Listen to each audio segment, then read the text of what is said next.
Le Grand Matin Sud Radio, 7h-10h, Patrick Roger, Cécile de Ménibus. Il est 7h46, Sud Radio vous explique ce matin la diplomatie, dernier recours pour arrêter Vladimir Poutine. C'est la question du jour. Philippe Delara, maître de conférence en sciences politiques, Université Paris 2 et auteur de La Tribune. Sommes-nous déjà en guerre avec la Russie? Sur le web, le magazine Telos. Bonjour, bienvenue. Bonjour Philippe Delara. Bonjour. Merci d'être avec nous. Vladimir Poutine et Emmanuel Macron se sont entretenus pendant près de 2 heures, hier, 1h03 très précisément. Le président russe a fait part de sa détermination à aller jusqu'au bout avec l'Ukraine, soit par la guerre, soit par la négociation. Est-ce qu'il y a une porte de sortie justement sur cette négociation? On a vu aussi que le président israélien est allé ce week-end à Moscou pour discuter. Pour l'instant, je ne pense pas qu'il y ait de porte de sortie par la négociation, parce que la position de Poutine est très ferme et maximaliste et inacceptable pour les Ukrainiens et pour les Occidentaux, puisqu'il a clairement dit, je ne sais pas si tous les Français le réalisent, que son objectif est de prendre toute l'Ukraine et d'éliminer non seulement son gouvernement, mais toutes les élites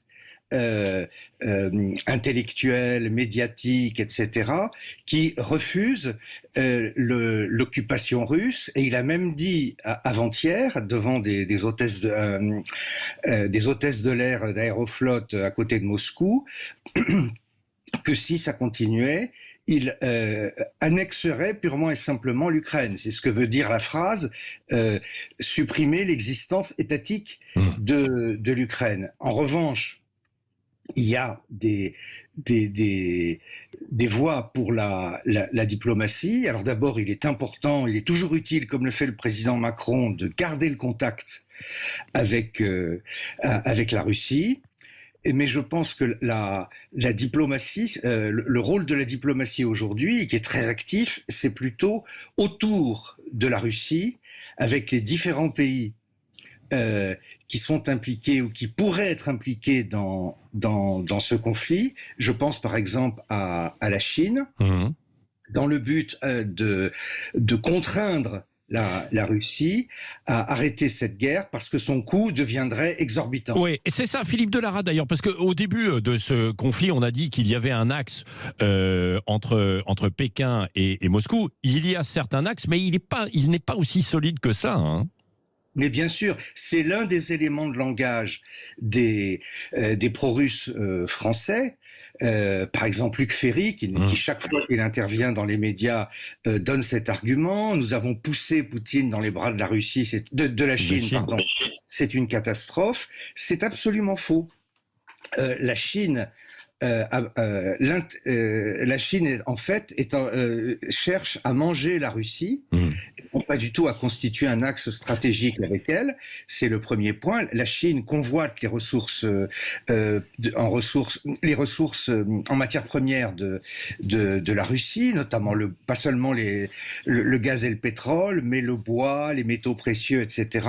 Et d'autre part, la Chine est très mécontente de cette guerre qui perturbe le commerce international. Or, l'axe donc on peut faire pression un petit peu sur la Chine pour qu'elle-même fasse pression d'une manière ou d'une autre sur Poutine, quoi. C'est ce que vous dites. Il y a à peine besoin de faire pression parce que la Chine elle-même, d'ailleurs, elle n'a pas soutenu la Russie, elle s'est abstenue, elle est dans les 35 États qui se sont abstenus. Il y a des déclarations très ambiguës à la chinoise, regrettant ce qui se passe, mais si on décrypte, ça veut dire cette guerre dessert nos intérêts parce qu'elle va impacter très fortement la croissance mondiale et donc la prospérité de la Chine. De la Chine, oui. C'est particulièrement intéressant cette voie, ce que vous avez dit, Philippe Delara. Nous aurons l'occasion d'en reparler toute la semaine et nous vous rappellerons aussi, puisqu'il va y avoir des discussions qui vont continuer. Là, il y a des pourparlers encore entre les Ukrainiens et les Russes. Il y a eu, ce que je disais, quelques navettes diplomatiques également ce week-end. Il y en aura également en fin de semaine, puisqu'il y a un sommet à Versailles entre les chefs d'État États européens les 10 et 11 mars et nous en reparlerons. Merci Philippe Delara. Je rappelle votre livre, votre tribune plutôt. Sommes-nous déjà en guerre aussi avec la Russie ? Oui, ça c'est l'une des questions sous-jacentes que l'on posera d'ailleurs tout à l'heure à notre invité dans le petit déjeuner de la présidentielle, Yannick Jadot, qui sera avec nous jusqu'à 9h15.